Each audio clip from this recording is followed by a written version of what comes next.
Are men physically stronger than women?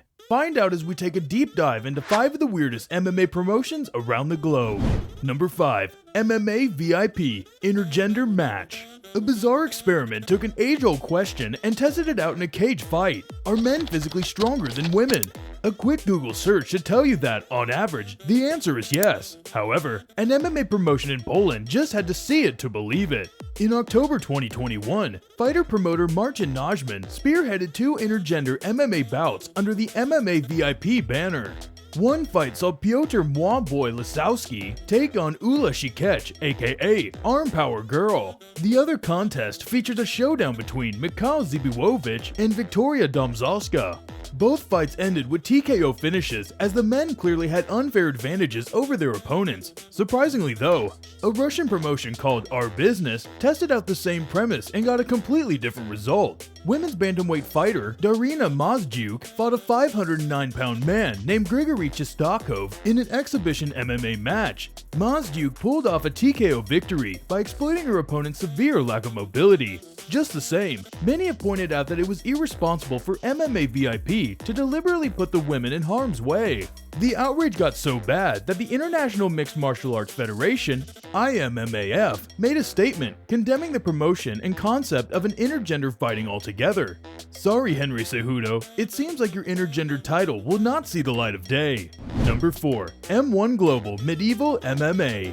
During the medieval age, warriors would meet on the battlefield where they would fight to the death wielding swords, axes, maces, and various deadly weapons. This concept was brought back to life in modern times, minus the part where the loser dies, of course. Medieval MMA was introduced in Russia in the late 90s. However, it only gained worldwide popularity in 2015 thanks to the promotion M1 Global.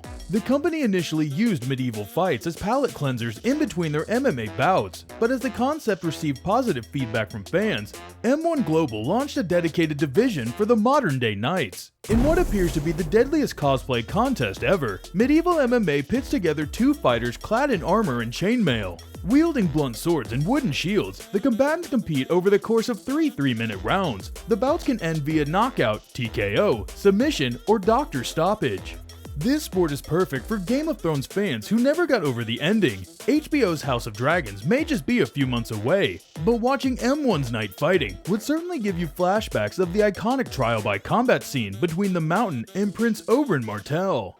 Number 3. Team Fighting Championship 5v5 Combat.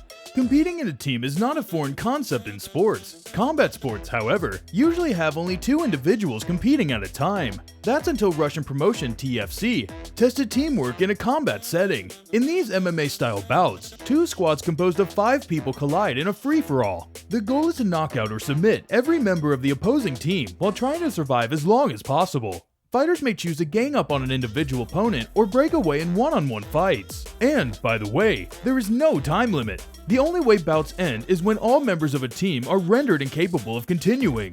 That being the case, many fights end with 5-on-1 beatdowns against one unlucky survivor.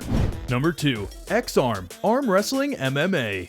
UFC co-founder Art Davie once believed the future of MMA involves arm wrestling. Unfortunately, that wasn't a joke. In fact, Davie spent years developing an offshoot for his original creation, which he marketed as the MMA for the digital age. In 2008, Davie launched a promotion called XArm, where contestants may win by pinning their opponent's arm, as well as knocking them out or making them tap out. Competitors may also win via judge's decision when the time expired. Now, keep in mind the competitors' hands are clasped together, just like a Texas bull rope match on steroids. That being the case, each fighter has very few options to defend himself. The former often results in violent fights such as these. XArm captured the attention of masses due to the sheer brutality of the fight. However, the novelty quickly wore off and the promotion closed shop after its first season.